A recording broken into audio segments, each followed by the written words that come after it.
I'll maybe just talk just really quickly as we have people in here right now, maybe what the plan is going to be.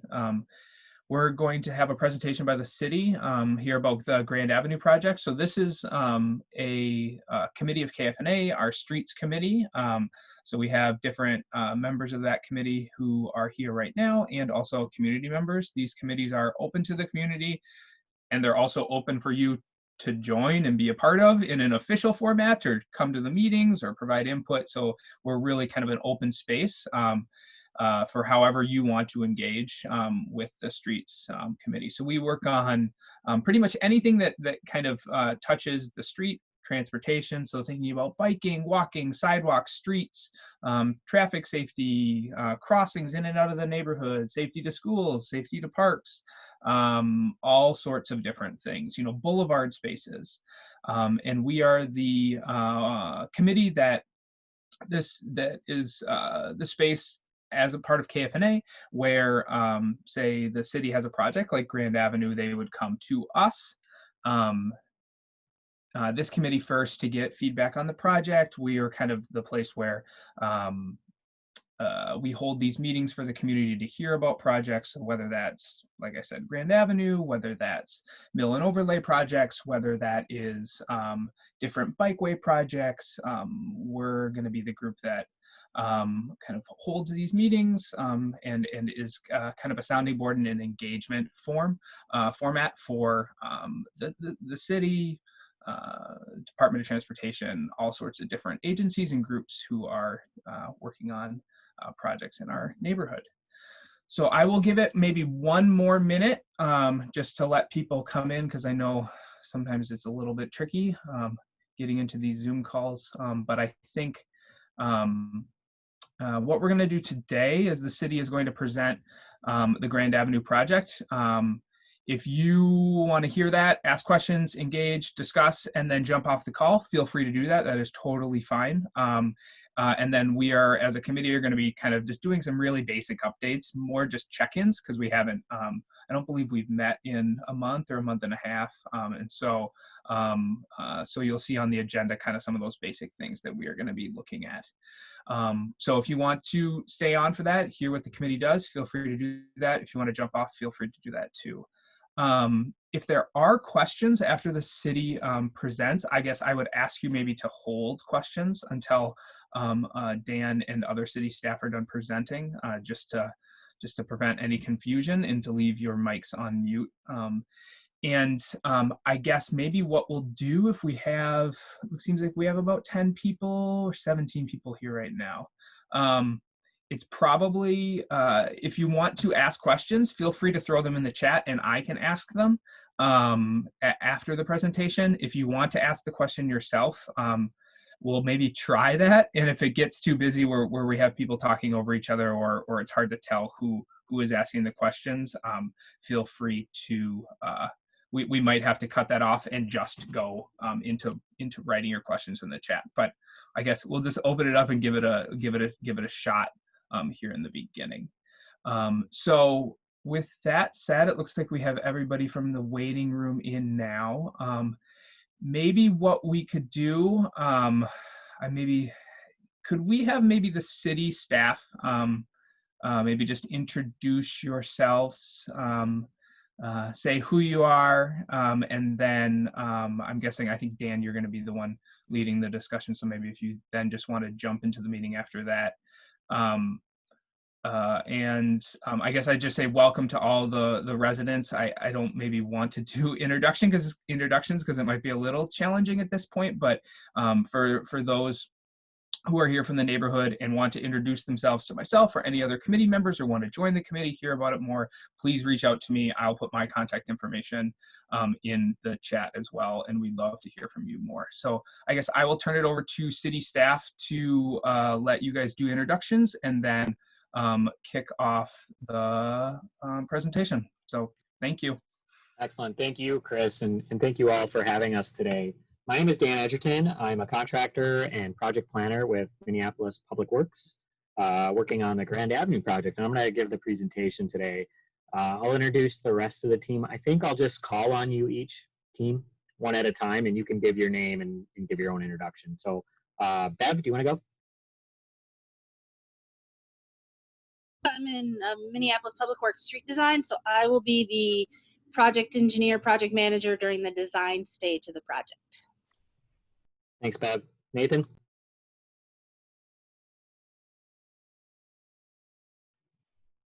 We can't hear you yet.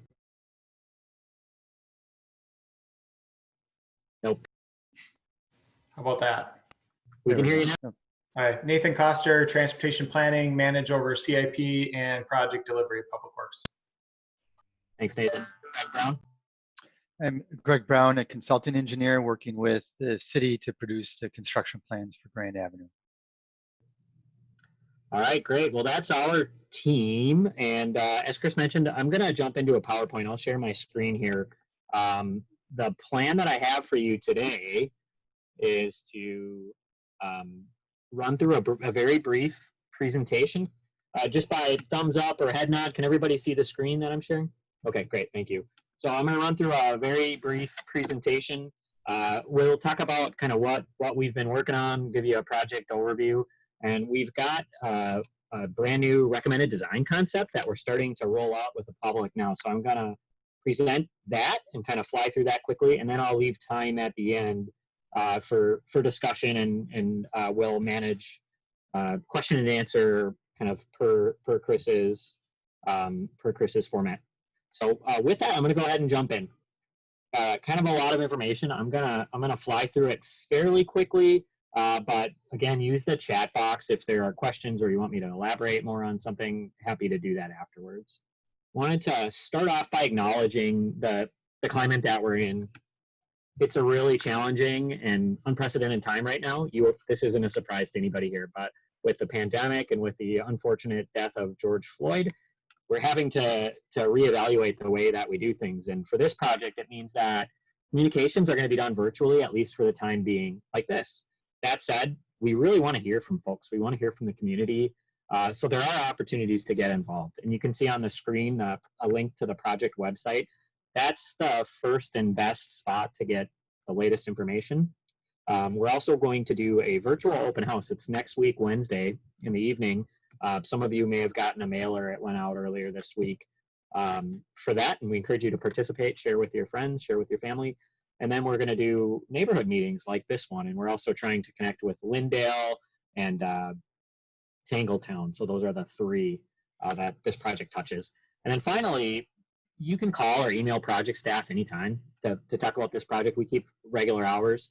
But we're also hosting virtual office hours next week. This is time that I'm going to set aside specifically for this project. So if folks had things they wanted to talk through, they can either call or shoot me an email.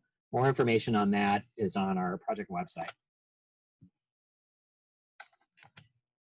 Okay, so I'm going to go through a little bit of project background. We've been to the full neighborhood meeting, I believe, with this project before, but just to get everybody grounded, the Grand Avenue project is a total reconstruction project from 48th Street on the south all the way up to Lake Street on the north. So it's a 2-mile long corridor. It's a pretty big project for the city. And of course, about 10 blocks of that or so fall within the Kingfield neighborhood. So the overall purpose of this project is to fix the pavement, to replace the aging infrastructure. But as we always do, while we're there, we're looking for ways to make the corridor better and safer for all of the users that are out there. And we're going to talk more about all this, but that means improving safety, making it easier to walk and bike along and across the corridor, adding green space, things like that. Quickly, the project timeline here, you can see on the screen. The project started at the end of 2019. We did some existing conditions review. We rolled out a draft concept for the project of what it might look like about the end of the year last year, we should call it January 2020. We're now working towards a recommended layout to City Council in mid-August. From there, we move into final design with the goal of starting construction in the beginning of spring 2021. Right now, it's anticipated that construction is going to last 2 construction seasons. So that's a snapshot of the timeline. So this is kind of illustrating some of those same talking points. We started the project off and we did a lot of listening. We did some technical analysis, met with community members, and we started to work towards developing a draft concept for the project that was presented in January 2020. Now, that concept kind of held to some goals based on the initial listening that we did. Things like the goal to make it safer and more inviting to walk along and across the corridor, to create additional green space and stormwater opportunities, things like that along the corridor. And also we know that we need to maintain access and parking and things like that for vehicles, particularly in the business nodes along the corridor. So we, with those principles in mind, developed a draft concept. We presented that in January. And then we shopped that around with the community at that time, stakeholders, neighborhood meetings, open houses, those sorts of things. And what we heard there was a few different kind of key points. One is people definitely liked and were receptive to the things we were showing, and I'm going to show you again, the things we were showing for pedestrian improvements to increase or to improve pedestrian safety and convenience. People liked the green space features we were including, wider boulevards and things like that. But there were a couple of other things that we heard. One is in some areas, and I'm going to talk more about this, we were proposing to expand the footprint of the roadway such that the sidewalks kind of move out a little bit and a little bit closer to the adjacent properties. And we heard that people weren't, the adjacent residents aren't super excited about that. The other thing that we heard is in some areas where we can't expand the roadway to push it out to the adjacent properties, to get it all to fit, we're looking at narrowing within the roadway. And what that effectively means is limiting parking from one side of the street, or from two sides of the street, down to just one side of the street. So we also heard a lot about that, and there's definitely some concern out there about losing on-street parking throughout some of the corridor. And design still has some of both of those things in it, but since January, what we've done is really tried to tighten things up. We did a field review to really see what the existing conditions on the corridor are and what we can and can't do, and further refined our design to try to minimize some of those impacts. So just focusing on parking, which is the biggest comment we got, we were able to add back in 35 parking spaces, particularly at the business nodes, which is where that demand is high. In addition to increasing things like boulevards and chicanes, and I'll talk about some of these elements in a minute.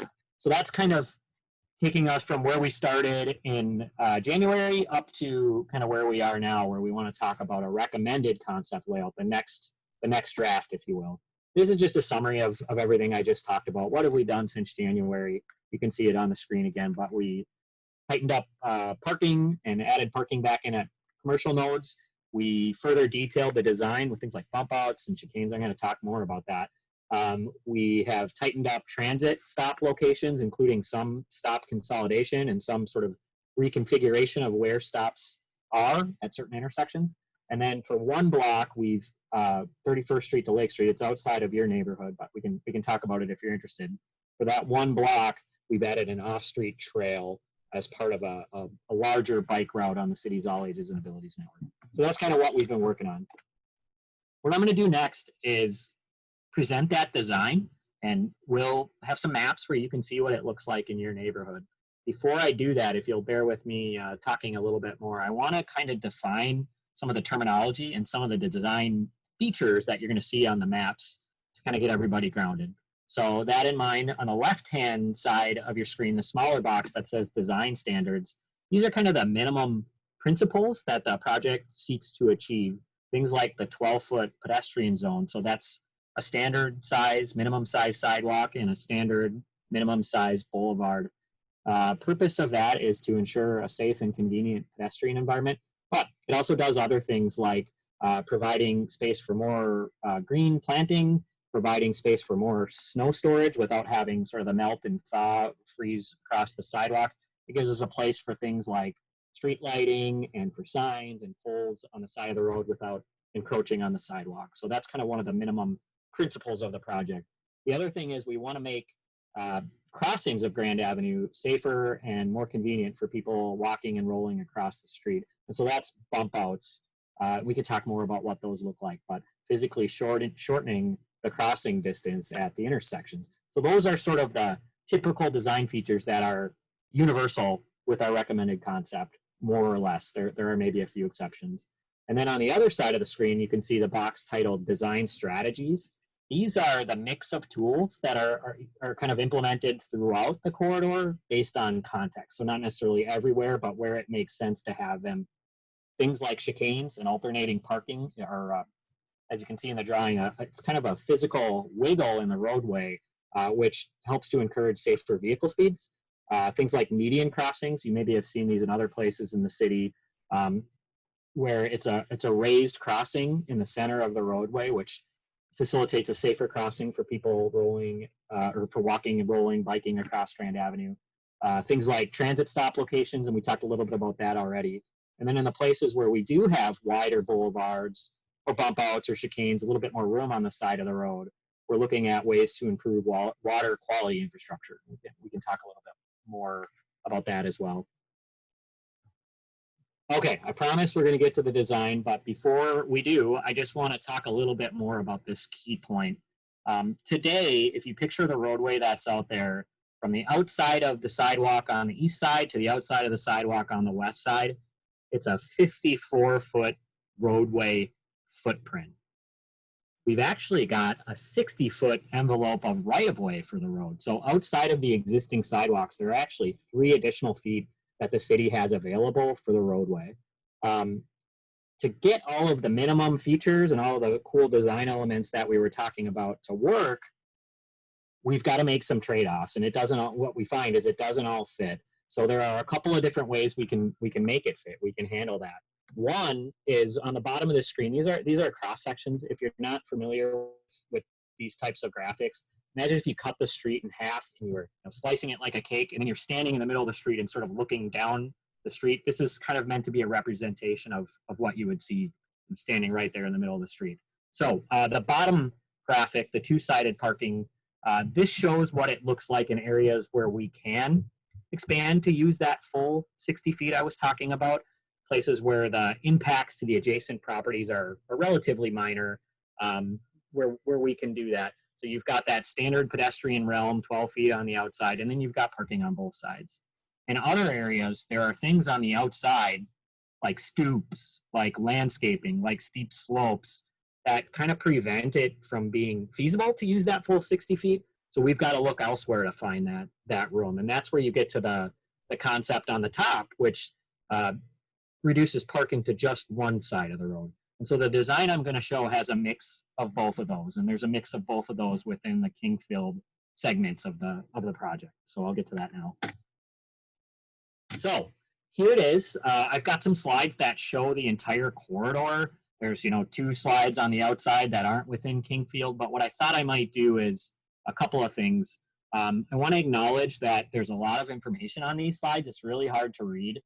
There's a handout that you can download with these exact same drawings, and I encourage you to go to the project website. It's actually not posted yet, but it's going to be posted by the end of the day today, where you can download a handout. You can take your time and review this at your own speed.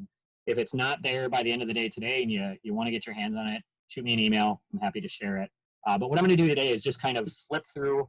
I'll go the whole corridor, even though it's not all Kingfield. And I'll hit the high points, and then I'll stop, and we can always come back and ask questions and have more discussion.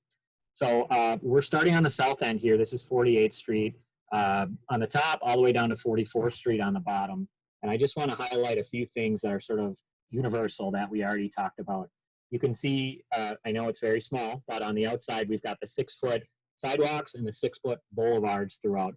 We've also got bump outs, or those shortening of the crosswalks pretty much throughout. In many places throughout the design, you're going to see these wiggles in the roadway. Those are the chicanes I mentioned. Those are features that are intended to do really 2 things, or a handful of things. One, they encourage safer vehicle travel speeds, but 2, they also allow us to switch parking when we're doing parking on just one side, from one side of the street to the other, so that we can have some back and forth there. And then finally, they provide extra space for, in the boulevard for all of the things we talked about, green space, stormwater infrastructure, things like that. So that's the chicane feature. 46th Street Business Node, you can kind of see, we know that's a critical area. Since the January design, we were able to sort of tighten the design and squeeze in some more off-street parking there. So I'm going to keep going right along. I think now we're firmly within Kingfield. You can kind of see here 44th Street to 40th Street. One feature I'd like to point out is at 43rd Street, that's the top of your screen, right in the middle there. The design includes a raised median crossing. The reason we've got that treatment at this location is that 43rd Street is a future east-west bike route in the city's All Ages and Abilities network. So the raised median is there to facilitate a safer crossing for all ages and abilities, for people walking, rolling, biking across the street. So that's what that design feature is about. I also wanted to point out, as we keep going, bottom right hand of your screen, 40th Street, there are existing on-street bike lanes. We've got facilities, without going into the details here, that to help to take that existing bikeway safely across Grand Avenue with this design. Okay, I'm going to start flying here. 40th Street to 36th Street, and I think that's where Kingfield stops, is at 36th Street, if I'm not mistaken. You can see similar design treatments as what we've talked about with the minimum pedestrian realm, with some chicanes, bump outs, things like that. And then I'll just finish the corridor here. At 34th Street, where the school is, you can see the bottom left-hand side of your screen. There's this mid-block half street, so halfway between 34th Street and 33rd Street. If you can see my cursor kind of right in this area, where we're adding in a new crosswalk and a flashing light. It's an RRFB, or a rectangular rapid flashing beacon. It's a pedestrian activated light to facilitate safer crossing. So there's a new crosswalk there for the school. And then this is the last slide on the design. One feature I'd like to point out here, although this is outside of Kingfield, I'll cover it quickly, is from 31st Street to Lake Street, you can see on the east side of Grand Avenue, there's this darker colored stripe on the outside. What this is showing is we're including an off-street trail in this segment. The reason we've got an off-street trail for just this one block is that trail is actually part of a wider wider bike route on the city's All Ages and Abilities network. One block to the east on Pleasant Avenue, there's a future route, which is it's a future project. It is programmed for funding. But what we're going to do as part of what we're going to do as part of that Grand Avenue project is, sorry, let me back up. What we try to do is, anytime we've got a bike route like that, we try to prioritize crossing of major streets like Lake Street at traffic signals. There isn't a traffic signal at Pleasant. So what this is all about is, for that one block, we jog over from Pleasant Avenue west on 31st Street, then north on Grand Avenue to make use of the signal at Lake Street. So that's what that one block is all about, outside of Kingfield, but happy to talk about it. I've just got 2 more slides covering next steps, and then I'll pause and we can go back to the drawings here. So I already mentioned this, but the next steps for the project are to roll this recommended design concept out with community, with stakeholders like yourself, and that starts with a virtual open house next Wednesday on the 22nd. I encourage you all to participate. Similar presentation to this. We are doing neighborhood meetings such as this one. And I already mentioned we're going to do, I'm holding office hours next week where folks can call or email, and I've got time set aside to talk about this project. You can call or email anytime, but these are time slots where I'm specifically reserving for the Grand Avenue project. Here's the link to the project website again. You can also just Google Grand Avenue Reconstruction Minneapolis and you'll get there. That's the place for the latest and best information. I'll come back to this if you need it.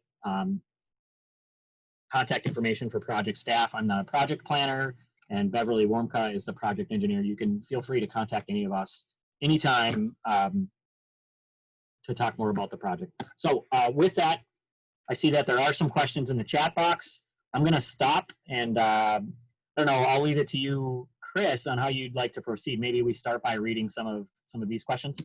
Yeah, I think that's a really good idea. I can maybe, so you don't have to be going through there. I can read them for you right now. And if people want to add more questions, please throw that in there, and then we can maybe jump to comments if people want to comment. So the first question: how will the project be segmented between the 2 construction seasons? So it's kind of a construction timing project or question. Yep. Great question. I'll do my best, and then I'll ask Bev to lean in if there's more to add. The answer is backing up a little bit. Where we are in the process now is with our what we call the layout. We're trying to decide what it is we're going to build. You know, like where are the curbs? What does it look like? We've got to get that step done first. That's this sort of mid-August deadline before we can start to design it and figure out what construction looks like. So the answer is we don't have all of that detail yet. Generally speaking, though, construction is expected to happen over 2 years. It's not likely to be, you know, the entire corridor is fully exposed and ripped up the entire 2 miles for the entire 2 years. Instead, you know, there are different ways that construction staging can be done. It can be split, you know, half of the street at the time. It can march, you know, a couple of blocks at a time, and that's a likely scenario for this project. But the answer is that that's kind of the next step. Once we get to layout approval, we do the final design and engineering, and that's where the construction staging comes into play. And I'll just add to that there's a lot of communication that happens around construction. We'll have weekly construction meetings with project members on site. So we'll be out there talking with folks about making sure we maintain access and folks can get to where they need to get. We're just not quite there yet. Great. There was a question about the 1 block dedicated bike slash pavement from 31st to Lake. I think you addressed that in that is a connection and tying back into the Pleasant Avenue bikeway, correct? There's a Pleasant Avenue bikeway planned as part of the city's All Ages and Abilities Network. This will build kind of a critical link in that bikeway to get the route across across Lake Street. One part that I neglected to mention is in addition to using allowing the route to make use of the traffic signal, it also provides a direct connection to the school to the north, to Whittier International. So it's kind of that critical link connecting the south side to the school on the north. Great. There was a question when the River Lake Greenway was built on 40th. It sounds like there was restrictions by the city on including bump outs because of turning movements. Have the standards for those changed, including, I guess there was a request for bump outs on 40th and Grand, and now they are being shown on this plan. So pretty much has kind of standards or recommendations changed around turning movements and the inclusion of bump outs? I don't know if they've changed. I can't speak to that project. I wasn't around for that one, but what I can tell you is that as part of this project, rather than broadly applying sort of standard guidance to what we can and can't do based on turning movements, the project engineering team led by Greg Brown took an in-depth block-by-block look at the turns at every intersection and modeled how the buses can or can't get around the corner. So it's not necessarily a standard issue as much as it is we have modeled the turns that we think are likely to occur here and feel that they're able to happen. Anything to add on that, Greg or Nathan? I'll add just from a city perspective that a lot of the work with the Complete Streets Policy, the Vision Zero initiative, the Street Design Guideline, Transportation Action Plan, that's where we're pushing a lot of the limits, and groups like these who are able to weigh in, they've definitely pushed us in how we rethink street design guide. So Steve, I don't necessarily think it was an MSA thing. I don't see anything here that would impact MSA. It was probably more of a city standard and practice of how we look design, and how maybe at that time we're focusing more on vehicles and less on people. So hopefully that answers your question more directly.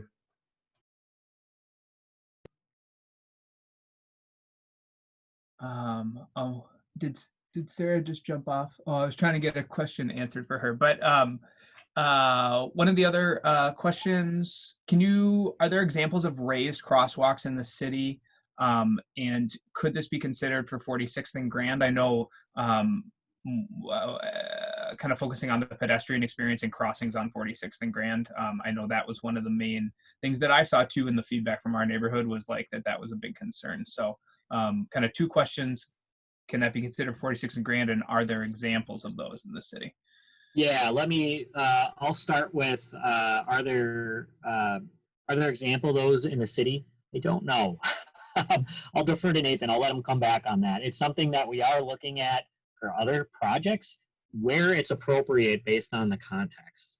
Now, the other part of that question is, could that be considered here? It certainly could be considered, and it was certainly something we looked at. What we're showing here, we feel, is a huge enhancement to the pedestrian environment in this area with the bump outs, both providing shorter crossing distances and better managing vehicles to a safer speed. It also kind of just narrows things up. So for instance, we've heard a lot about how people tend to run the stop signs there. We think that having the bump outs then pulls the signs in closer and makes them easier to see. So we're going to help, although not solve, but help with some of those issues. Could we do raised crosswalks here?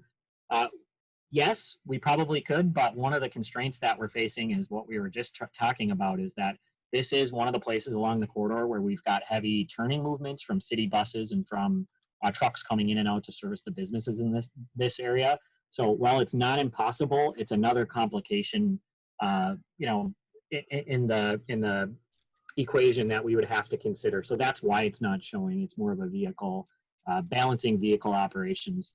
I guess I'll ask Nathan again, or Greg, if there's anything you'd like to add to that response. So I refer to like our Vision Zero work, our street design guide work, and we have been adding more raised crossings. Right now we're focusing on raised crossings on trail connections on local side streets.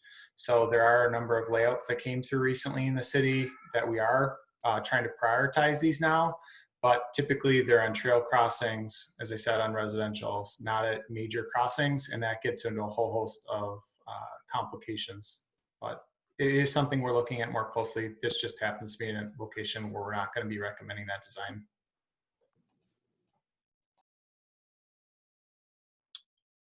Okay, great. There was a question about biking on Grand itself. It sounds like one of the question says that one of the goals was biking and walking improvements on Grand, but that there aren't a lot of biking improvements. Kind of acknowledging that the Pleasant Avenue is the dedicated or the planned bikeway next to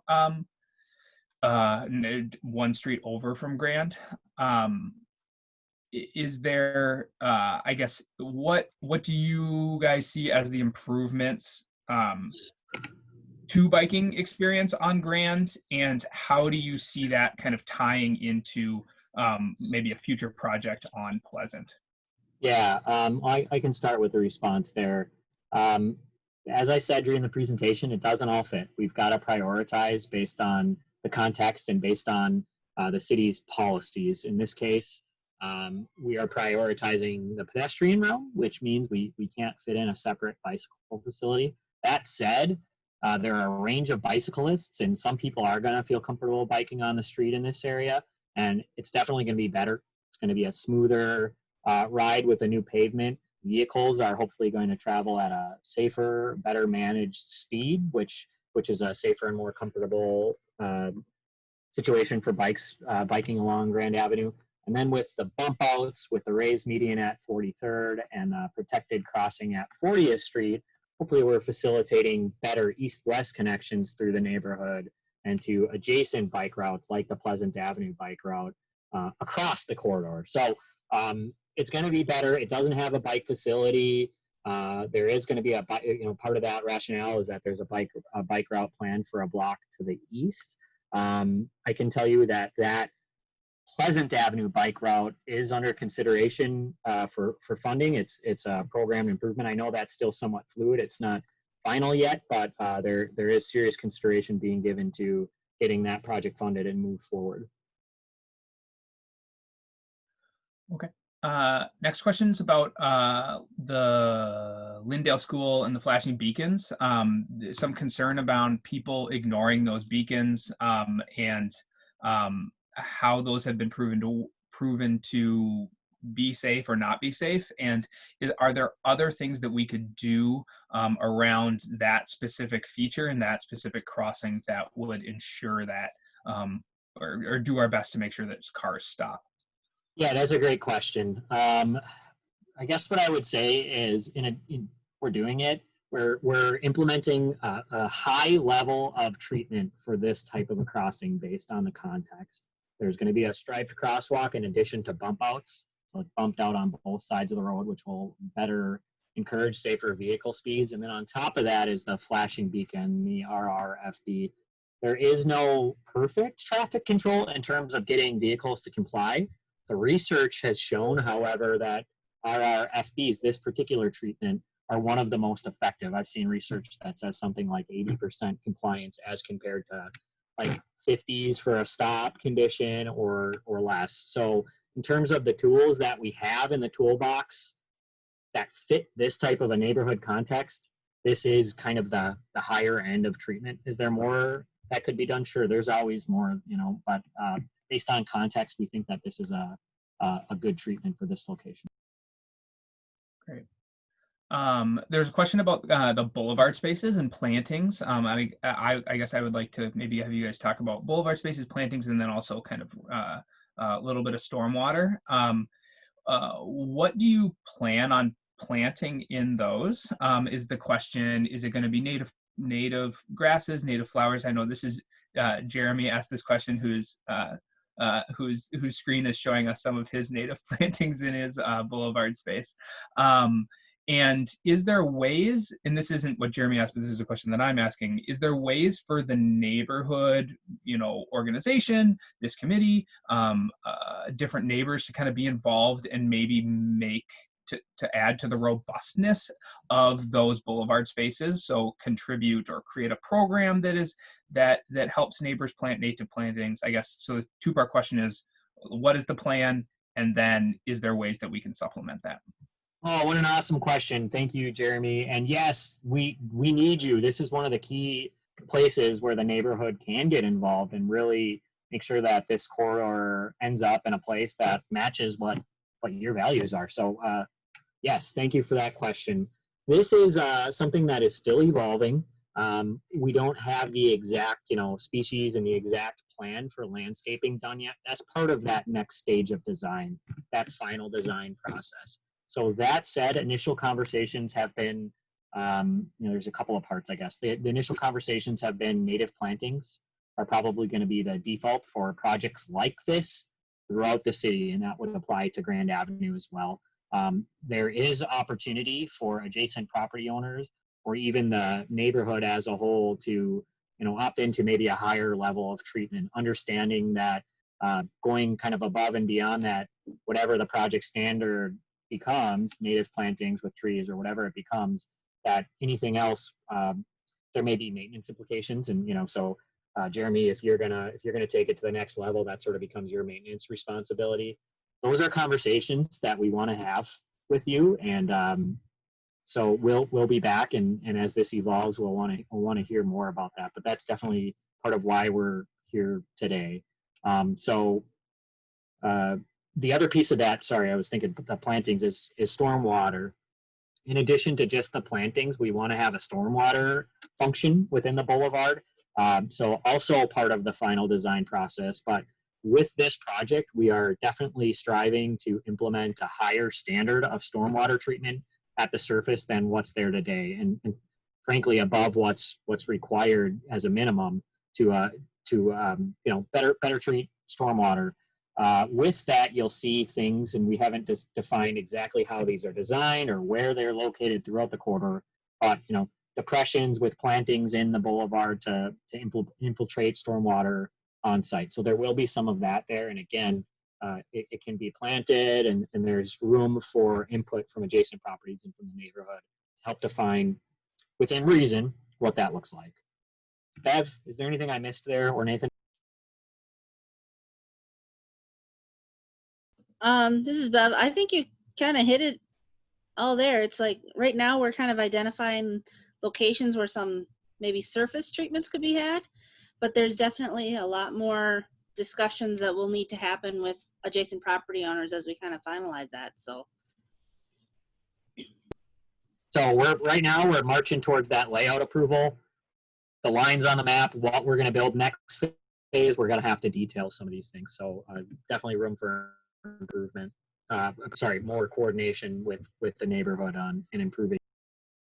Great. And I would say that I think that we have neighbors, who are interested in doing this. So, I think we can coordinate to how we can, participate in that, contribute to it, and kind of maybe move forward with a plan. There's a question about construction damaging 100-year-old clay sewer pipes. How will the project help coordinate sewer lining to individual homes? And is this done in like a coordinated effort? Are there can they help find lining company to negotiate lower costs? I think this question seems to be mostly related to sewer connections to individual homes, not the I know that they're lining the pipes right now that are already underground or are already under. Yeah, so the question is with the sewer and presumably water connections from the center of the road to the house, how is the city going to help to facilitate maintaining those and repairing as needed? This is a question for Bev, I think, and or Greg.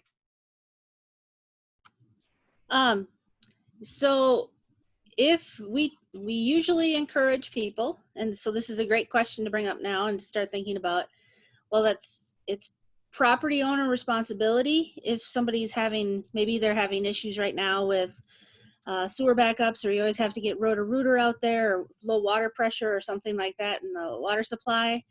While it's not part of the project, we can kind of coordinate the work so there is some cost savings to the property owner because there's no roadway removal and restoration and such.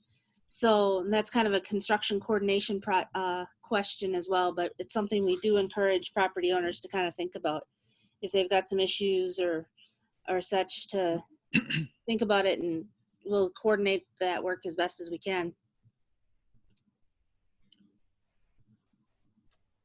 Okay, thanks. There's a few questions, and I'm going to put all these together. So if I miss anything that anybody asks, please tell me. A few questions about parking, and specifically parking around business nodes.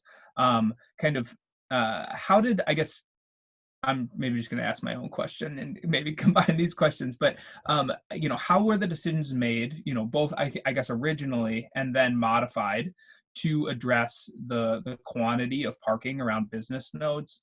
And how there was a question about kind of pre-pandemic parking studies versus post-pandemic parking studies, and if we feel like there is a difference in the parking that is needed around those nodes, kind of in those two time frames. And are there any other ways to address parking via like metered spaces? I know that there's been questions around 46th about like permitted, like resident permitted, like they do it similarly downtown and in other kind of high parking capacity or high parking needs spaces. So I guess the question is, how did you make, how are the decisions made about parking, and maybe are there any other things that we can do to address parking? Yeah, thanks for that question. Great questions. You're hired to the project team. Those are some of the central questions around what we're wrestling with here. So I'll try to break that apart and remind me if I miss any pieces. Let's start with the decision-making process for how these decisions were made. It started out with that January concept design, and really before that, in developing those standards or those design guidance pieces, those minimum elements that we seek to achieve with this project. So I'll just go back to it. It's this piece here, right? And so we tried to fit that in to the corridor the best we could at the time. Between January and now, with our recommended design concept, with this next draft, what we've done, so that's the decision-making process. We started with those principles. We decided we wanted to adhere to those principles. Those principles were based on things like city policy guidance, Vision Zero, complete streets, transportation action plan, as well as calibrated based on what we were hearing from the community, from you all. And that includes, neighborhoods, that includes businesses, that includes everybody. So it's a complicated, puzzle that we've got to put together. That's how the decision-making process worked. And then what happened is, as part of the refinement process, we call it sharpened our pencils. We went back out and said, how can we still maintain these minimum design principles that we seek to achieve, but get back in some parking, frankly, at the business nodes where they, have the highest demand for parking and wanted it the most. Are there ways to do that? And the answer was yes. In some areas by the business nodes, I had that slide with the cross sections where we talked about expanding to the full right of way. In some areas like the business node, we were able to expand the corridor out to use the full right of way in order to accommodate adding back in a parking bay. So it's like, while we did do our best to get some parking bays in, we did not do that at the expense of sacrificing the overall design principles, if that makes sense. I don't know if I'm saying that eloquently or not, but that's the decision-making process. The other part about that is pandemic, pre-pandemic. That's a really interesting question. I don't know that we've thought much about the post-pandemic world. We're working our best as we can to go through this project now, but I would say that hopefully if we're doing our job right, if we laid out that process correctly, we're adhering to the principles that match city policy guidance and sort of the overall values of the community. It doesn't matter, post-pandemic, because we're not going to end up with too far one way or the other on the continuum, no parking or parking everywhere. We're hitting that sweet spot, which hopefully still resonates in a post-pandemic situation. I don't have a perfect answer for that piece of it. So I don't know, Chris, how did I do? Did I touch on all the pieces of that? Yeah, I think the only thing that we were missing is like thinking about some like alternative parking mechanisms, whether that's permitted parking, whether that's metered parking, that sort of thing. Thank you. Yeah, big part of it. So as a concurrent process to this, going out and doing neighborhood meetings, we're also meeting with each of the business nodes one by one to show them this design, to get their reactions, and to talk about parking. We know that as a default answer, and not without, not unjustly, businesses are going to say that, hey, we can't lose parking, that's detrimental to our business. Instead of focusing on just the number of spaces, one of the tools we can do is focus on ways to better manage parking to increase parking supply. And I think that's the root of this question. On one side of the continuum is maybe permitted parking and metered parking.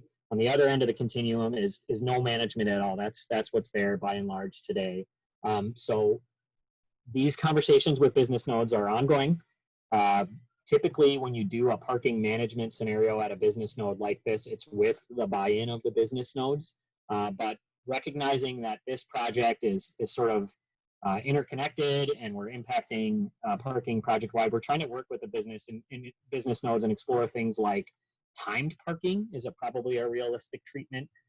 There are some places, they've got some of this on 3rd Street over by Victor's right now, but it's a sign that says 2-hour parking in the ground from 4 to 8 p.m. Monday through Friday, or whatever the case is. So the conversations that are happening kind of on the side with the business nodes are, what parking management techniques are appropriate for your business? What's the appropriate time frame, days of the week, time duration, and how long? Is it 15 minutes by a coffee shop? Is it 2 hours for Victor's? So we're having those conversations on the side and hope to come up with a node by node custom strategy to help manage parking and to mitigate the losses in parking spaces throughout the corridor.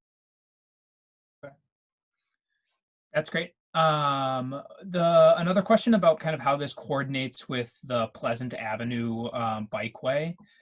Would there be any ways that if the neighborhood organization, neighbors, maybe different grants, we came up with money to kind of implement short-term diverters on Pleasant to make it safer for cyclists and pedestrians, kind of coinciding with the diversion of traffic off of Grand, understanding that there is going to be a lot of, the most logical route is going to be that people are going to take is on Pleasant, which is actually a fairly, which a lot of kids are taking to school, which is a fairly slow and street right now. How we kind of maybe come up with some solutions for ensuring safety on Pleasant and also improving kind of the bike conditions, as that is a main kind of bike thoroughfare right now, north-south. I'm going to kick this one to Nathan. Before I do, I didn't mention before, at least as far as this project is concerned, you can see on the 31st Street connection that I was talking about, that jog over to Grand Avenue, We are also including, as part of this project, we've expanded the scope to include median crossings at Pleasant to facilitate safer crossings, more comfortable crossings there. So we're already thinking about how to manage the traffic on Pleasant as it makes its way over to Grand. Nathan, can you speak to the broader question about the sort of interim improvements from the neighborhood? Yeah. So related to any interim improvements that would be funded by the neighborhood, I'm going to be honest, there is an extensive vetting process through permitting and what we do on an interim basis if there were issues with traffic diversion, whether through construction impacts or what have you, to address concerns on Pleasant. I don't think there's a really direct, easy way to do that. At this time, it'd be a little hard to understand the traffic impacts, but we know it's an important route. As far as the long-term funding, you will see I did put a link in that Pleasant Ave has been submitted for a budget request in the CIP.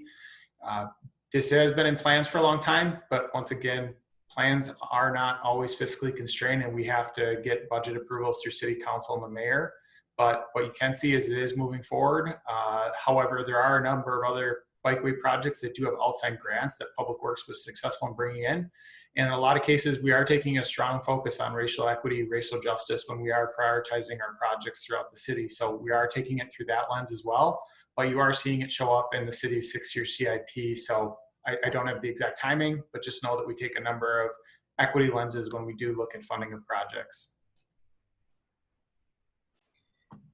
Just one of the follow-up questions to that was, is there a way that the median at Pleasant can be a closed median to north-south traffic? And Aaron, I'm assuming you're talking about the median down by Lake Street, right? Okay, yeah.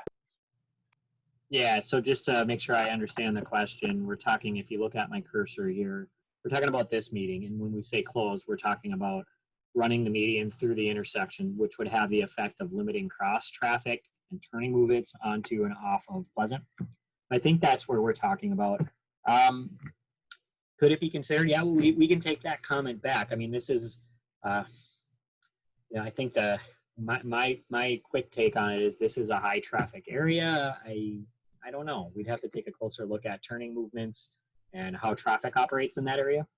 It's an interesting idea. Okay, thank you. One of the next questions, kind of jumping topics, but is about painted crosswalks. Is there a reason why, with the bump outs, we are not including painted crosswalks across Grand? Does this follow any kind of particular guidance from the city? Is it possible to add those? Will bicycle parking be added? Oh, sorry, I'm jumping question. This is the same question, but will bicycle parking be added to those business nodes? Got it. First, let's start with the crosswalk question. I can tell you from an outside contractor perspective, this is a hotly contested topic in the transportation world right now. But generally speaking, not just with the City of Minneapolis, it is industry practice, that crosswalks aren't striped unless it's at a traffic scene. So I'll kind of defer to Nathan or Bev to talk more about the policy for getting crosswalks in throughout, but it is sort of the design as it sits is consistent with sort of the industry current practice. So that's part one. The part about bicycle parking is typically that's the request and responsibility of adjacent property owners. So there's nothing in this project that would preclude that. In fact, we're adding in space. If you look at the business nodes where we're showing these sort of orange shapes, that's space that's not there today that will be there, and it's bike parking is one of the opportunities for that space, but that's something that would be done in coordination with adjacent business owners. So I would encourage you to talk to those businesses you frequent and ask them to consider adding bike parking, and then they can work with the city to make that happen. I don't know, Nathan, anything you want to add? So about bike parking, the city is moving towards getting bike parking as a standard element of projects. We provide street parking, so adding bike parking is the next logical step. We're moving to get that included in projects going forward, especially the cost benefit you have to it. So that's one thing we're looking at, and you should be seeing citywide on projects as they come up. So that's a good comment we continue to get from people. So thanks for pushing us on that. The other thing, Dan hit it head on, our direction we have for our practice for striping crosswalks from traffic division is signalized crossings, flashers, or areas where we have medians or school crossing guards. So those are the areas specifically where we have marked crosswalks.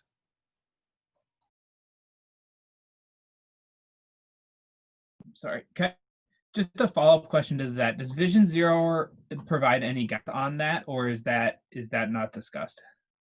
Those two elements are concurrent. Okay.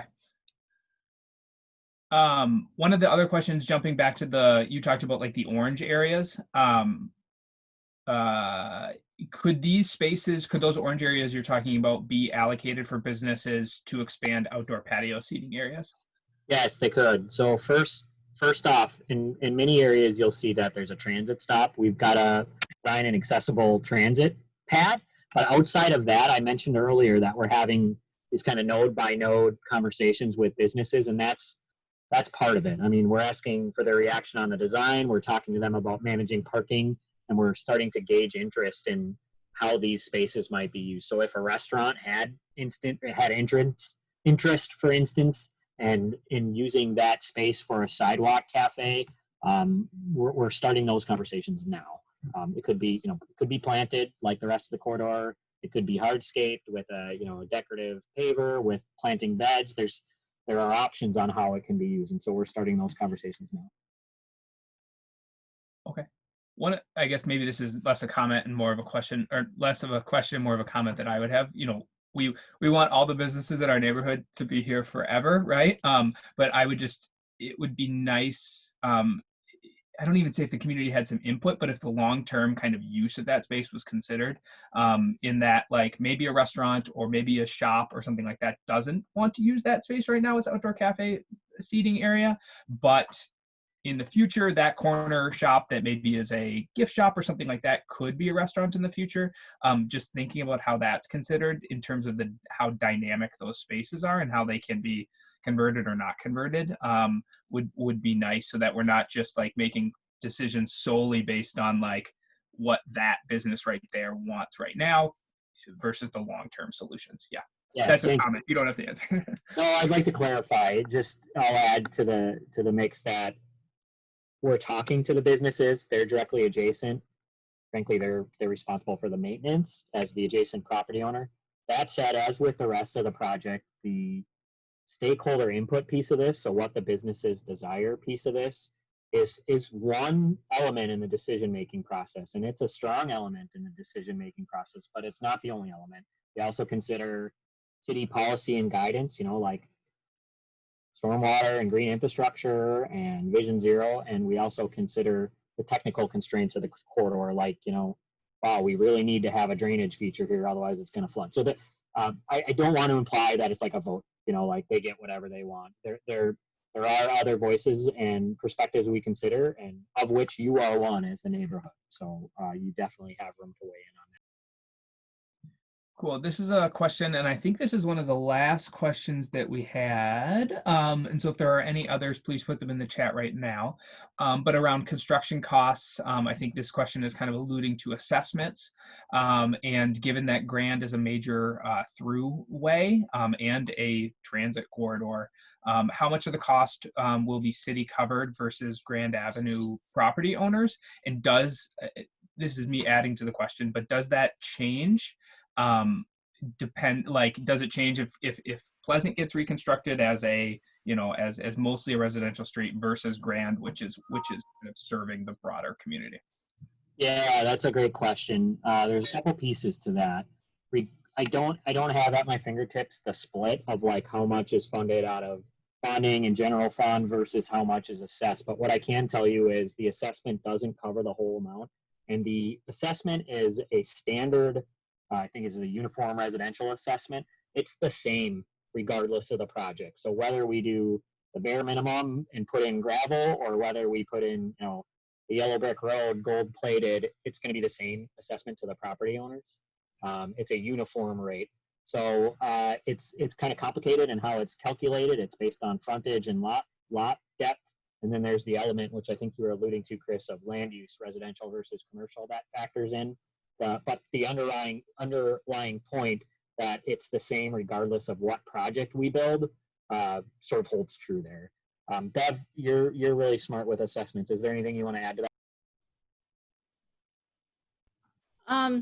I think you hit it on the head. We use the uniform assessment rate. That's for any reconstruction project within the city in the given year. The rates are set by council the previous fall. Thinking about it, I mean, everybody likes to kind of think numbers. I believe this year's rate is like 86 or 88 cents a square foot. I'm drawing a blank right now. The rates have kind of fluctuate, and they've maybe gone up a penny or two the past couple of years. If this project the construction years are scheduled for 21 and 22, it's likely that assessments won't appear on property taxes until the 2023 or 2022 at least, probably 2022 at least, or probably more like 2023 property taxes. So we can start thinking we've got some lead time to kind of think about that and budget for that, if that helps. And there is a residential and a non-residential rate. So. I'll just say there is a separate assessment process. You'll be notified. There are hearings, and so there's more information to come about that. Yep, thanks. Okay, I think that's most of the questions that we had. If I missed your question, I would encourage you to send it directly to the team, or you can get it to me and I can get it to the team as well too. Could you also, Dan, could you flip to the last or one of the later slides, both that had the updating next steps and then your guys' contact information, just because it sounds like there was a meeting on the 22nd that's coming up here shortly. You know, feel free to use those dates and office hours to contact the team. And then if you wanted to just flip to your contact information quickly so that people have that as well too. We do have a couple other things that we wanted to get to, and I know we have some neighbors here who want to talk about a few other things, so I want to be respectful of that. But I guess I'll just say thank you guys for coming and presenting. Thank you so much for all the neighbors who came to hear about the project. Feel free to reach out to myself. Feel free to reach out to anyone else on the committee or join the committee yourself if you'd like to be a part of these projects. And thanks to the Minneapolis team for being here to kind of explain the project to us. So yeah, I'll let you guys maybe wrap up if you want, and then we can go from there. That's it. Thank you again from our team to this group. This was really great discussion, very helpful. So thank you for the time, and have a great rest of your day. I'll drop off shortly here. Okay, great. Thank you. Thank you, everybody. And I will say we are going to keep the meeting going here. Feel free for those in the city or any other neighbors who want to, who are here to just kind of hear about Grand, to drop off if they would like. We are going to kind of go through the rest of the agenda and talking quickly here about first. So I'll give it 20 seconds for those to drop off, and then we can kind of open up the rest of the agenda in the meeting. And thank you for those who are here for other stuff that you were patient. I think we're running a few minutes behind, so. Okay. It looks like we've got everybody. So again, thank you for all the questions for those who are here. It looks like we've got mostly different committee members and some community members here. So again, thank you. I guess, Allie, do you want to jump on and talk about first? I guess maybe I'll just give a little bit of background on, you know, there's a mill and overlay happening on First Avenue. And I know that we've gotten some comments around safety concerns around First, and what I had kind of directed some neighbors to do was to maybe come to this meeting, talk with some of our different committee members about ways that this group could maybe get involved in some of that work and maybe advocate for some better conditions on First. So maybe I'll turn it over. Allie, are you good maybe jumping in and explaining kind of where you're at on this and what you're kind of seeing? I think you might be on mute still if you're trying to talk. There I you just go. wasn't sure if I could unmute. Hi, thank you. Yeah. So I live near 37th and First, and since construction has started, it has become a major miniature highway, it seems. I know that neighbors as far south as 38th and even south of MLK Park have said similar things. And I have significant concerns about pedestrian and cyclist safety. And I saw that in the Grand Avenue plan, you know, they have these amazing plans for bump outs and things like that. And I wonder if something even just more temporary could be added, or something maybe that doesn't require road work or the pouring of concrete, like even just those temporary, I don't know what they're called, but those plastic reflective stakes. You know, I wonder if something like that could be installed to create the feeling of bump outs. And I wonder long term along First, you know, if this is a major cyclist access from South Minneapolis to downtown, I'm wondering why that hasn't been done yet. Like, why don't we have more protected bike lanes along First to begin with? I think that if we narrow the street by adding the feeling of protected bike lanes and bump outs, it will greatly reduce, or hopefully greatly reduce, speed. So that's all I had to say, I guess. Thank you. Yeah, thanks. And one of the other things that I would say that this First is really interesting in our neighborhood right now because it ties into a lot of projects, right? It's part of the safe, I don't know what the city's calling it, the COVID safe streets, right? That was planned for First, and was executed. Still open along First, do you know? What's that? You know if that's still open along First? Because our signs have disappeared. Like when the riots and the protests were occurring, the protected signs at the end of our street disappeared. I don't know specifically. I assumed that it always was and it never stopped. I think a lot of those got hit by, well, at least I know a lot of them got hit by cars, you know, and so I know I was out trying to put some of those barricades back up, but I'm not sure. I know that program is still going on because if you go down 40th, you'll see that there is still, those barricades are still up in the street on 40th. So that's maybe something that this group could advocate for is trying to get that program and those barricades and that signage back up. I don't know if anyone else has any insights on that specifically. I'll open it up maybe for a sec. Anybody? Hey, this is Chris. So when the last time we had a call with them, it was just as they were closing off parts of First Avenue, and it was before like people were driving down them anyway, and the signs were getting knocked down.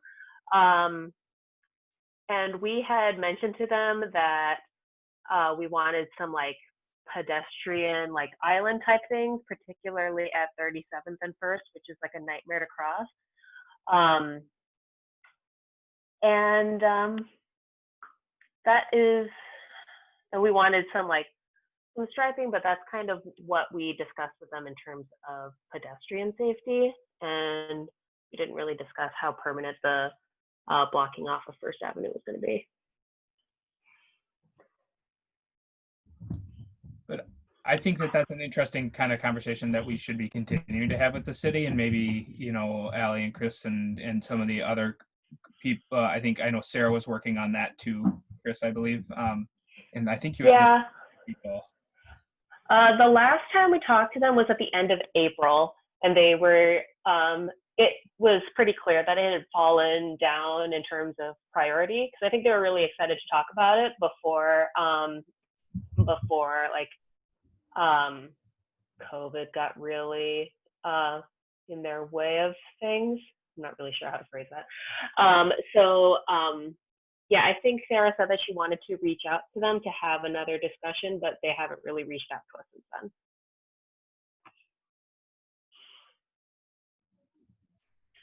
Okay. And I think that there's other kind of interesting things, that, especially because the other thing that, Allie, that I'll fill you in on too is there is a project planned. It's called the Whittier Lyndale Bikeway. It is a bikeway project that is either going to be on First in Blaisdell or just Blaisdell or just First. they don't know yet, but they're planning that right now to improve that north-south connection. So the city was kind of running forward with planning with that, and then the murder of George Floyd and COVID has slowed down their process a little bit. And so I've been in contact with the project planner maybe once a month, and it sounds like they're ready to start picking that process back up. And I think that would be a really good opportunity. It's less of a short-term solution and more of a long-term solution in advocating that First is a part of that project as a because that would be a bikeway, whether that's a grade separated bikeway like above the curb, or it's an on-street bikeway that's a protected bikeway, is what is planned for that. So what you're talking about is some kind of ideas for some fixes and some traffic calming would be exactly what they are talking about with that bikeway project. So I can wrap you and some other neighbors back into that project too, to kind of maybe advocate that way. So are there any other ideas or questions or comments on First Avenue stuff? The other thing that I'll say too is that there also is a mill and overlay that was supposed to be planned for this year. Mill and overlay, they come and they scrape the top of the street off and then they come and repave it. I haven't heard if that's still happening. That was planned. And as a part of that, a few of us, including Chris, had been talking about ways to ensure that the bike lane on First is a bike lane 7 days a week, not 5 or 6 days a week. And so that might be another way to get involved too. So Chris, you haven't heard any updates on the mill and overlay or those signs, have you? No. Last I heard was at the end of April. I think Sarah Cheeto said that she was going to contact them, but I will get in touch today. Cool. And Allie just wrote that she's gotta run, but we'll continue to talk. Any other kind of discussions around First or anything else that anyone would want to add? No. Just to kind of make sure that we're staying on time, maybe I'll just jump to additional project updates. Dan, are you on? Daniel, are you on here? Yeah, you are. Do you want to give an update on the sign project? Sure. Just a quick follow up to the Whittier Lindo bikeway that you just mentioned. Just that we had met with the city back in May and talking about plans for it. So there's an ongoing discussion with Safe Streets group. So if you're interested in being involved in that, they really want to work with us on communication and collaboration of how to get the word out about the project and get feedback from residents. So that's ongoing, and would love more resident neighbor support on that. So that's the first piece. The second is, so along with a group of other folks that are associated with the Kingfield specific defund MPD sort of project, we looked into, I don't know if you all have seen the watch for signs throughout the neighborhood and throughout the city. They say to the gist of, I don't call the police, my neighbor will. There's also signs that say building blocks with a MPD badge logo in the center of them. So after investigating a bit with our precinct specialist, prevention crime specialist, and the city, this is a defunct program that no longer exists. The signage is outdated and is due to be removed by Public Works as projects in the area are happening. So they're taking them down as they go. Many of the signs, as you probably noticed, a lot of ones that are facing south are super weathered already, and the paint and the color is totally defunct. So with a group of residents in the area, there was a community-led art project in the area to temporarily create a, I would say, more constructive dialogue around public safety and policing and how community residents want to respond to that. And so we, as a group, I would say there's about 50 in Kingfield. And there are still some remaining, whether they were too weathered to be posted on or for other constraints. So if anybody's interested in finishing the job, I guess, you can, I'll share my email in the chat. You can write me. And we'll figure out how to work with that. And then also, if you have contacts in other neighborhoods that are interested in a similar project, I think this could be a really constructive dialogue to have in other areas of the city and in South Minneapolis, because these signs are all over. And if Public Works is working on the schedule that they typically do, this could be, 5 to 10 years, the signs would come down. So we'd like to create a more constructive dialogue in this important moment. So yeah, that's it, I think. Thanks, Chris. Yeah, one of the things that I was thinking when I was walking around, I was running through Tangletown, was that like you said, they're all over the place. If we could even just like create almost like a 1-page like summary that's like, hey, this is how this was kind of done and this was how the decisions were made, and like be able to distribute that to other groups, I think that would be really interesting and helpful, just to kind of spread the word too. So yeah.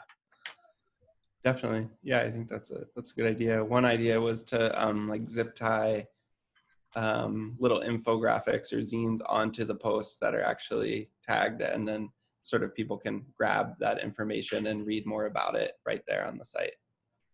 Haven't done it, but I think that would work well as well. Cool. Aaron, do you want to give a quick update maybe on BAC stuff and maybe Pleasant Avenue Bikeway and just maybe some of the conversations that you had with Nathan yesterday? Yeah, so what led to my question earlier that I typed out was talking about if the neighborhood could somehow finance some sort of short-term or even not short-term traffic diverters.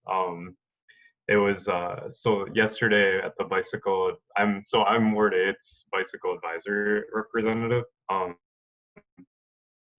and so I'm also on the engineering subcommittee. And so yesterday was the engineering subcommittee meeting, and we talked about a number of projects, but specifically in our area was the Grand Avenue project, where when they mentioned the Pleasant Avenue bikeway that's programmed. I was wrong, actually. I was thinking it was 2023 or 2024, but I saw in the link Nathan sent that it's sometime between 23 and 26. So that's a long time out, especially if we have a 2-year reconstruction project of the fairly busy street right next door. So I've been trying any chance I get to have a voice, and finally yesterday was the first kind of official capacity to bring up the idea of expediting the Pleasant Avenue bikeway. And of course, the city is in some tough financial situations right now, and also racial justice wise, it's hard to argue if they have limited funds that they should be improving a street in South Minneapolis when there's 2 they have on their programmed map in North Minneapolis, which they could do first. But I think if they were to allow us to come up with some sort of short-term solution that either they help finance or we split the cost with them, or maybe it's a longer-term thing. It's been interesting to hear, because now 2 days in a row I've had meetings with the same group, and so it's been interesting to kind of see their reactions each time it's brought up. Like you can kind of see between yesterday and today, it seemed like they were a little bit more open possibly to opening up our project early. And that was it. There are a couple other streets of interest if you're curious about too, to know some huge reconstruction projects coming up. They're not in Kingfield, but it's Hennepin Avenue from Lake Street to where it meets up with Lyndale. And then also Franklin between Hennepin and Lyndale, which would impact, and then Bryant Avenue reconstruction also. And so all of those will be happening in the next few years, and will have impacts on our own traffic situation and our own bikeway projects, since they're all kind of set to be done roughly in the same set of years. Do you or Steve want to talk maybe quickly to the Bryant Avenue project? I know, Steve, you've been following that one, and maybe just like where that is in the process, if people wanted to kind of, I know that's obviously not in our neighborhood, but it's very, very close, and I'm sure a lot of people use Bryant here. So you mean Bryant Avenue project that those of us on Click said 2 years in a row in a comment, the public works should be scheduled ahead of Grand Avenue. That Bryant Avenue project, yeah. Well, it's a couple of years after Grand Avenue. It would basically be the same kind of work in terms of a reconstruction, going down to, I can't remember if it's 50th or a different endpoint. I believe it's 50th. Obviously it has some status now as a bike boulevard. Some bike boulevards seem to happen and others don't. And so any other additional questions? I mean, there's a project page for it in the Click report along with the detailed budget. Do you know, are they planning anything like, you know, we've seen like with the chicanes on Grand, like are they planning on changing the geometry of the street at all, or what's the plan on that? They don't start engineering until Okay. a year ahead of the project. So as you saw with Grand, it wasn't until the project was imminent that they started having those discussions. I'm sure they'll have the same sorts of discussions. I have a question. So the last meeting I was at for the Bryant project, it was just kind of like throwing out ideas just to get an idea of what the community's priorities were. Is that the last thing that happened with that? I'm not even aware of that meeting. It would be uncharacteristic to do that this far ahead of the project, but maybe they have started. Before they wouldn't. Yeah, it was just kind of an introduction to the project. We don't have anything concrete, but we wanted to know what your ideas are kind of meeting. Was that at a neighborhood association board or was it a community meeting? I think it was just a community meeting. I don't Okay. think it was attached to a neighborhood association. I believe there is a project page now for the project. And I have not dived into it in detail, but a friend of mine who is also on Click with me suggested that there were some interesting ideas that could be considered. I could, Okay. I can kind of speak to some of the general sense that I got yesterday at the Bicycle Advisory Committee meeting. Obviously, there is nothing concrete yet to share, but what I asked kind of what their vision was right now as far as like is it going to be like off-street protected bikeway type of thing, or is it going to be like with cycle track, or is it going to be like a low stress bikeway type of thing, like a better version of 40th with traffic diverters and things. And it seemed like, and obviously they would hate for me to say this as an official quote, so but it seems like they're headed toward the cycle track route, so off street, either probably one way on each side. They seem ready to change everything. Like that was like all options were on the table. Like they're working with Metro Transit to see if Metro Transit's willing to change the route of the 4 route that goes down Bryant. They're looking at parking. They said they're breaking down, like with Grand, the presentation goes like block by block, and they were saying with Bryant, they're looking even parcel by parcel to see what type of changes can be done. Yeah, with Bryant, I've been running down it a couple times just to like look at it and see, and it just the amount of parking lot or the amount of driveways on Bryant is 100-fold more than on Grand. So I think it's just like on Grand they're like sprinkled in here or there, but with Bryant they're all over the place. So it's got to be because of a lack of alleys. Yeah.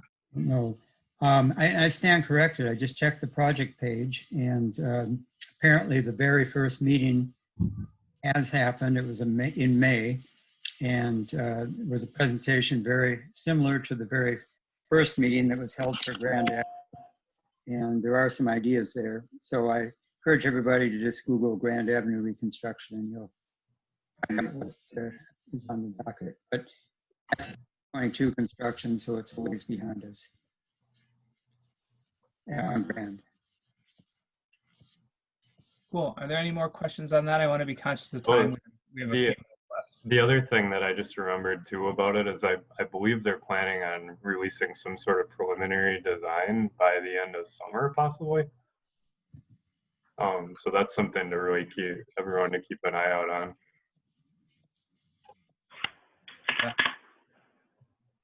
Okay. The last thing that I had on here was just one of the things was Parkway closures. Aaron, have you been following that? Do you know when Lake Harriet's going to open back up? I've been around Nokomis and it's opened back up, but I'm not sure when Harriet's opening back up. And for those who aren't here, a few of us have been working to try to maintain that closure around Harriet. And so we've been lucky enough to have it as long as we have. But and before I even pass it off, the other thing that I would say is there's the section on the west side of the lake that I think would be a good thing for this group to talk about and advocate for. Sooner Lake Park, the east side of the lake, where there's a duplicate street. Pretty much the upper Parkway and lower Parkway. And so thinking about how this group maybe could advocate for getting that lower section closed, or having it be closed permanently, I think would be a good idea. So That is in the master plan for Harriet, yes. but it's not an immediate one. Yeah, I think definitely advocating for that lower Parkway closure sooner than later. It seems like it'd be interesting to talk to the park board if somehow we could have get somebody to come talk to us at one of these maybe, and just see what kind of options there are as far as less expensive closure. If we're reopening lakes during a pandemic just because it's super expensive to close parkways, it seems like the wrong answer. And so trying to find out what, like, can Jersey barriers be used? Could we pour concrete and make some bollards? Like, what? There's got to be some other, like, much cheaper options than spending $120,000 a month for some closures. But actually going back to your question though, Chris, I haven't heard anything. Last I heard was that all those other parkways were going to reopen sometime mid-July, and that Harriet and Bidet and Makaska were going to stay closed as currently closed indefinitely. I'm hoping that's the same now as I heard a couple weeks ago. Yeah.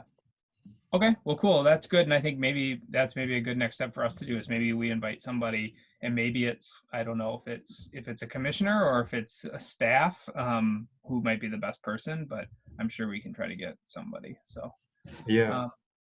Is there anything else that anyone wanted to kind of discuss, provide updates on? I think we're running right into the 1:30 time here. So I'll maybe open it up. Is there anything else anyone wanted to touch on?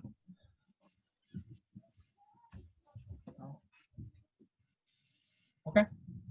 Well, cool. The only other thing I would just say is at the bottom of the agenda, you'll find, KFNA has been working a lot and thinking about racial justice, anti-racism work.